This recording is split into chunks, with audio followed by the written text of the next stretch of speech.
Hi, I'm artist Caroline Karp, and during this worldwide pause, galleries are really not the place to be. So we creative artists make our own venues to show art. Leading up to my 3D virtual show, Sales, Souls, and Sparkles, curated by Jennifer Pazienza, I'll be sharing some of my behind-the-scenes tips of what it takes to put together a show like this. These tips are for those artists out there thinking of doing a solo show in this time of lockdown. Virtual 3D art shows are a fantastic way to keep eyes on your art, especially when so many people are online these days. In this series, I will be sharing my journey of setting up my 3D virtual show. And I'll be sharing these tips with you, one by one.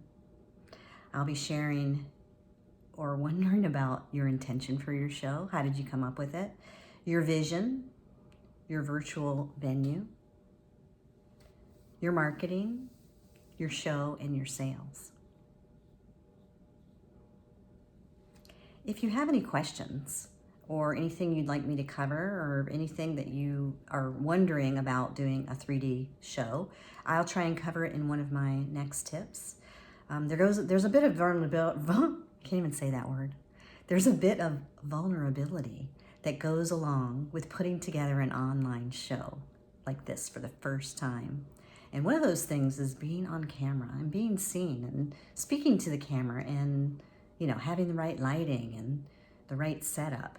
And I'm just kind of doing this. I have my camera up on my tripod and I have some new lights that I'm using. But anyways, without further ado, I'd like to share my tip with you. So, my very first tip is, what is the intention for your show? Is it for more online exposure? Is it for more online sales? Is it as a companion to an exhibition proposal? Which is kind of what I'm doing here. I'm doing all three of those, but I am putting together an exhibition proposal. So what I'm gonna do is I'm gonna take a screenshot of my work in the gallery and then use that as part of my supporting materials for my exhibition proposal.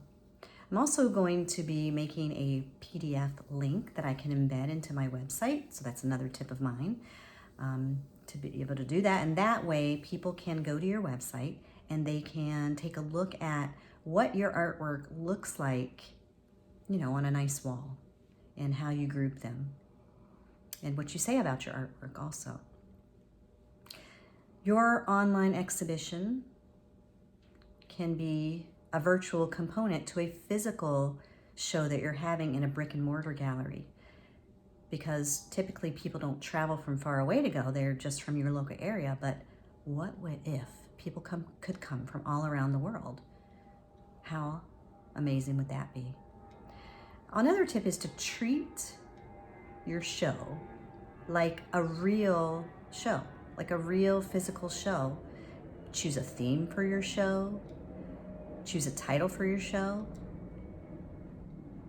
That's just as important online as it would be in a single gallery. Another thing is, how many works do you want to show?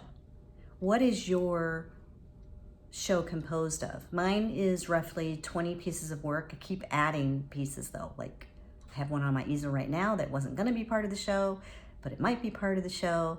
But how many works show a cohesive body of work that you would want to honor in this way? So that's my tip. I would love to invite you also to watch my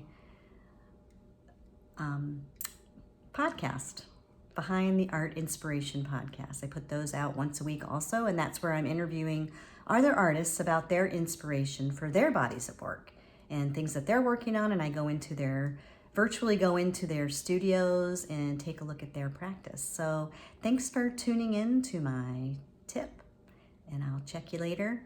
Please mark on your calendar January 21st, 2021. It'll be in the evening. And if you would like to be invited and have an access to it, then please leave your email in the comments or direct message me. Thanks. Bye.